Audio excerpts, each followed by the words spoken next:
addressing marginalization. Honorable Speaker, I would like to just indicate, Honorable Speaker, that once you say gender and you say women and you mainstream and then you say the governor shall observe principles, then it does not become clear that you are really talking about professionals. And Honorable Speaker, I want, as I speak to this, really coming to the end of my submission, that as I support, my reservation has become stronger listening to the majority leader, because I would, Honorable Speaker, want that we are aware that when we look at the Constitution, and particularly when we talk about gender equality and gender equity, we really are saying that we would like to give the same treatment.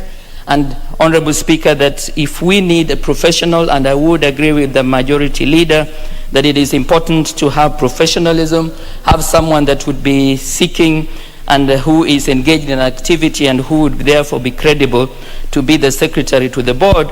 In the same breath, Honorable Speaker, I would want that we do not take the matter of gender as lightly as we sometimes have, because gender really is just recognizing that we have males and we have females, Honorable Speaker, and that there are going to be ways in which these males and females sometimes can be unfairly treated or marginalized.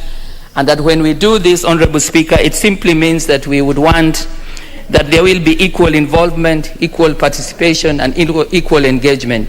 And therefore, that when governors were to consider that they are nominating persons to be in the board, Honorable Speaker, that they would not look for professionals who they would see as male, and Honorable Speaker, they would seek to complete the equation by looking around and picking any female that would not rise to the task or would not really be a professional. And therefore, Honorable Speaker, I support this amendment bill, but with a lot of reservations, in particular because, Honorable Speaker, it seems by itself to be repetitive in ways that are not really necessary, but much more so, Honorable Speaker, to avoid a situation where we would be treating women and men in ways that do not necessarily uphold the equality and do not give the kind of respect and do not therefore allow at the county level that the participation of women who are professionals or women who are capable would be given as much time or equal opportunity as the men. So, Honorable Speaker, I support, but with reservations. Thank you. Member for Garissa Township. Thank you, Mr. Speaker. Mr. Speaker, I stand to support this bill and disagree with the leader of majority. And we have just discussed this matter. Well, number one, what we are dealing with is the 8th year of devolution since the new constitution of 2010. And in these 8 years, we have seen there's complete lack of professionalism in our counties, particularly in the delivery of key human resource development by our counties. Now, the County Public Service Board, which is the organ that is mandated, just like the Public Service Board at the county level in terms of recruitment of human resource personnel. And if you look at the County Service Board, Mr. Speaker, is akin to the functions of the Public Service Commission at the national level. And I'm sure the House will agree with me that the Public Service Commission plays a very critical and important role in terms of Article 232 of the Constitution. Now, so that tells us that there's a need, a very important need, for the County Public Service Boards to practice and adhere to professionalism, and therefore cannot have a situation where people are employed without any qualifications.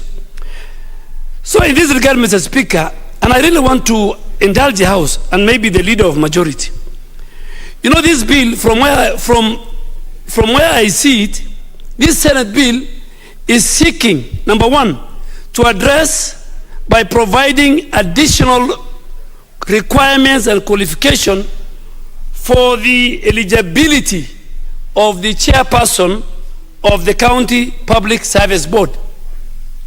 Because now what we have is that the governor can appoint anybody, even Mama Mboga.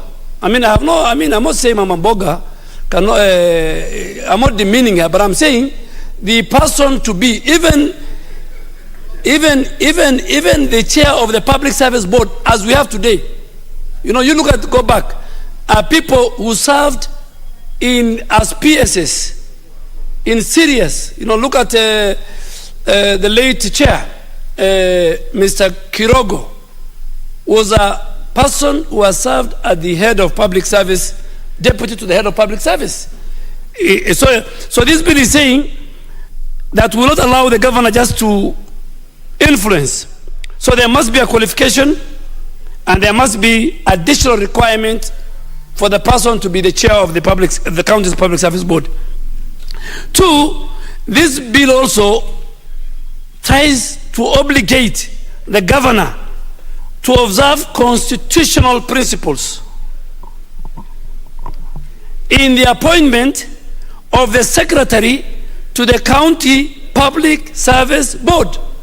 And I think where the leader of majority is confusing is the county secretary is different from the secretary to the county public service board. Yes. And I really want the Honorable Kimunya to listen to me. Honorable Kimunya, you are talking to a former county secretary. No, that's a former county secretary of Kilifi. No, you have information in as far as the county secretary. In this bill, we are dealing with the secretary to the county public service board. Those are two different things. So this bill is in the right place. Secondly, Mr. Speaker, the leader of majority cannot tell this House that we should kill this bill. No. If there is any constitutional issues on any, whether it's a bill or a motion, any member should rise and raise the constitutionality of that bill. If the Speaker agrees with, then it will be withdrawn. If you have issues, then you amend it at the committee of the whole House. But I think that was just of the say. So this bill, unless, and I hope the members will agree with me, is dealing with the two things. One, whoever will become the chair of the county public service board must have additional requirements and qualification. Yes. And two, it's saying, and Professor Duol said it, that in the appointment of the in the appointment of the secretary to the county public service board, the governor must put in place and observe constitutional principles in appointing secretary to the county public service board. Mr. Speaker, so in my view, I think the bill is trying to inject professionalism in the human resource functions of the county public service board. That is the gist, the alpha and the omega of this bill. Nothing else. And I think we should support it. So, Mr. Speaker, as I conclude, I have had a chance to look at the report of the committee. Because, you know, I have a lot of respect for the leader. Because he was my leader also in the 10th Parliament. He was a deputy leader of government business. When the leader of government business used to be the leader of Wiper. He never used to be in the House. So the work used to be done by Honorable Kimunya. You know, I have a lot of history. Kalonzo never used to come to the House. We used to deal with Honorable Kimunya. So he was my leader then, and he's my leader now. And I saw when he talked to me yesterday. So last night, I went and looked for the report. Because Parliament is, everything is online. I looked at the report of the Committee of Administration and Security Committee on this bill. And I know that there may be need to deal and amend the minimum number of years of experience required for one to be appointed the chairman. We might bring an amendment. The number of years for you to be the chairman of the county public service board, I don't agree with the committee. We might look at that. And also, so that we can give room to some young people to become chairs of our public service board, and the elders to go and retire. You know, they have no business. So I think now I have done chair, and I have convinced my leader that this bill has no business with the county secretary. And a county secretary is Honorable Baya. Baya, what brought him to this house? He was a county secretary. So this bill is dealing with the two offices, chairperson of the county public service board and the secretary to the county. I support.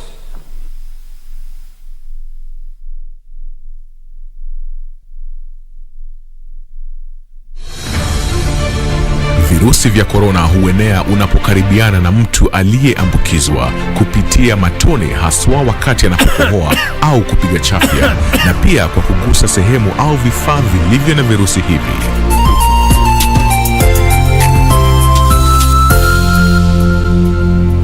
Jitenge kisha piga nambari 719 ili upate usaidizi. Mtu yeyote anaishi na maradhi sugu kama vile virusi vya HIV, kifua kikuu, saratani na mengineo anashauriwa kutumia dawa zake jinsi alivyoshauriwa na daktari bila kukosa. Komesha korona. Ujumbe huu umeletwa kwako na serikali ya Kenya. Bwana Motiso, pikipiki yako ndio hii. Uko shoni yangu. Hii pikipiki ni, unakumbuka uniekelea the lowest unique bid yako ilikuwa ngapi? 18 shillings. Na unajua kuendesha hii gari?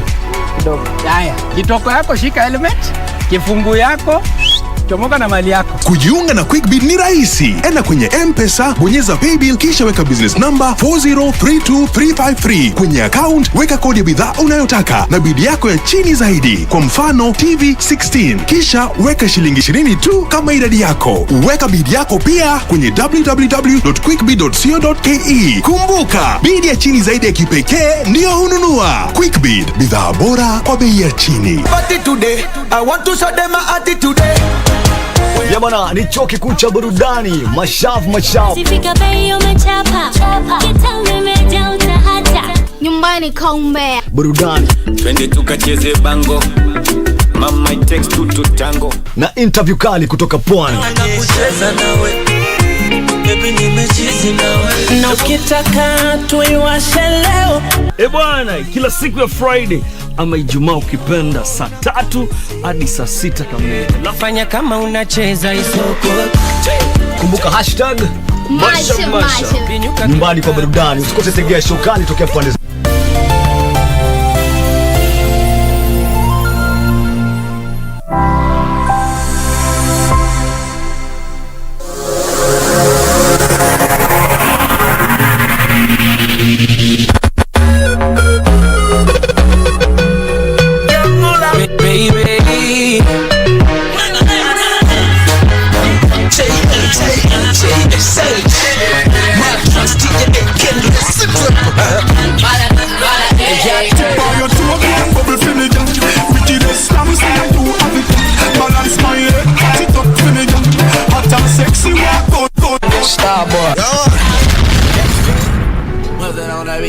Late at night, kiss me in the morning or late at night.